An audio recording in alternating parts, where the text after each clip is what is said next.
Good afternoon, everyone. I will discuss the reorder point or ROP and economic order quantity or EOQ. Learning outcomes. Compute the appropriate reorder point or ROP considering demand during lead time and safety stock.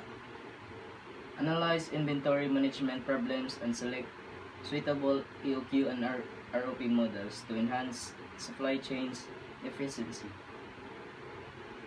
And interpret the result of EOQ and ROP calculation to make informed decision making about ordering schedules and levels. Reorder point or ROP. What is reorder point? The reorder point ROP is the inventory level at which a new order must be placed to replenish stock before it reaches zero, ensuring continuous operation and preventing stock outs.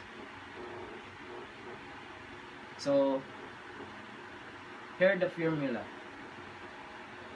Reorder point equals usage times lead time plus safety stock.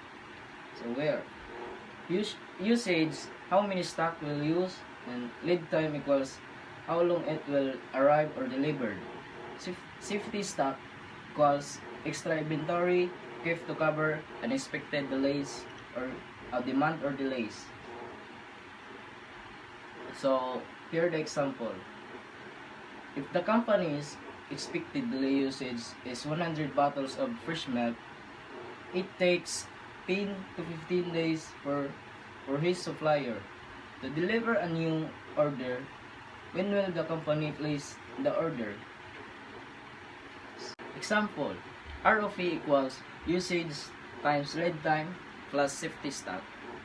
ROP equals 100 bottles per day times the lead time 10 to 15 days plus the safety stock 100 bottles per day times 5. So 100 times 10 to 15 days plus 100 times 5. So 1000 plus 500 equals 15 bottles of fresh milk. 1 ROP. So place the order September 5, safety stock date September 15 to September 20. So once you have 5 days, and lead time na to kay 10 to 15 day nya. Order will arrive September 15. September 15, 10 days minimum order lead time. Economic order quantity or EOQ. What is economic order quantity? The economic order quantity is used to determine the most effective quantity of inventory to order, one that minimizes the total cost of ordering and holding stock. Economic order quantity.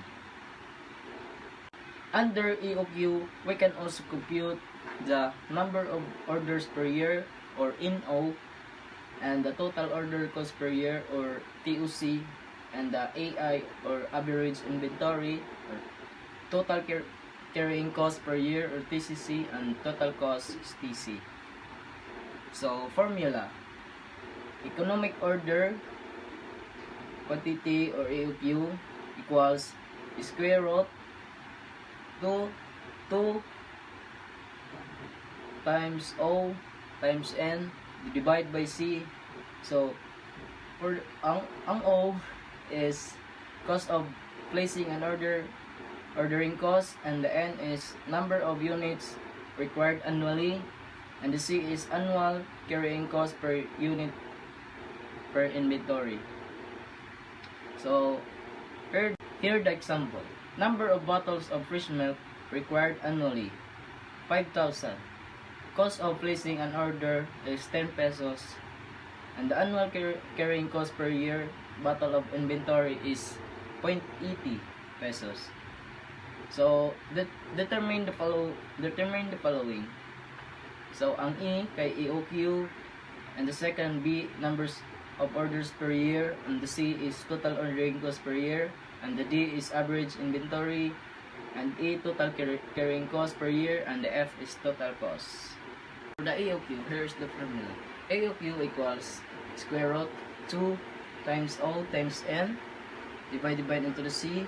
So the square root 2 times 10 pesos and 2 times 5,000 bottles, divide into 0.80 pesos. So here's the answer. AOQ equals 353.55. So number orders per year. Here is the formula. NO equals N divide into the AOQ. So number orders per year equals 500 bottles divide into the 353.55 or the AOQ. So here's the answer. Number of orders equals 14.14 orders.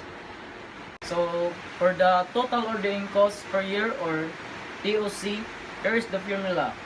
TOC equals number of orders times O. So TOC times 14.14 orders times 10.00 pesos.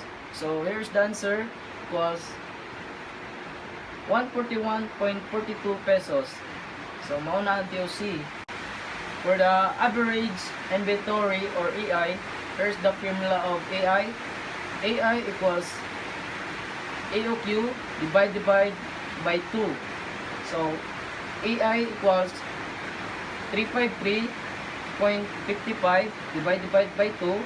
So the answer is 176.78 bottles. Mauna ang answer.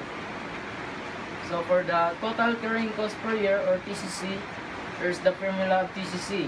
TCC equals AI times CC.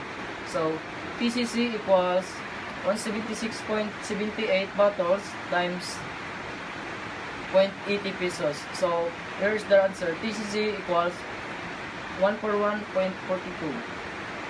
So for the total cost, here's the formula of total cost. TC equals TOC plus TCC. So TC equals 141.42 pesos plus 141.42 pesos. So here's the answer of total cost. Total cost equals 282.84 pesos.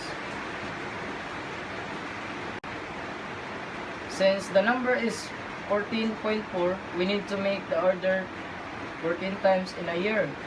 Total ordering cost per year TOC is 141.4 pesos, and the average inventory is 176.78 bottles, and the total carrying cost per year is, or TCC, is 141.42 pesos of PHP, or total cost or TC is PHP 282.84. So thank you very much.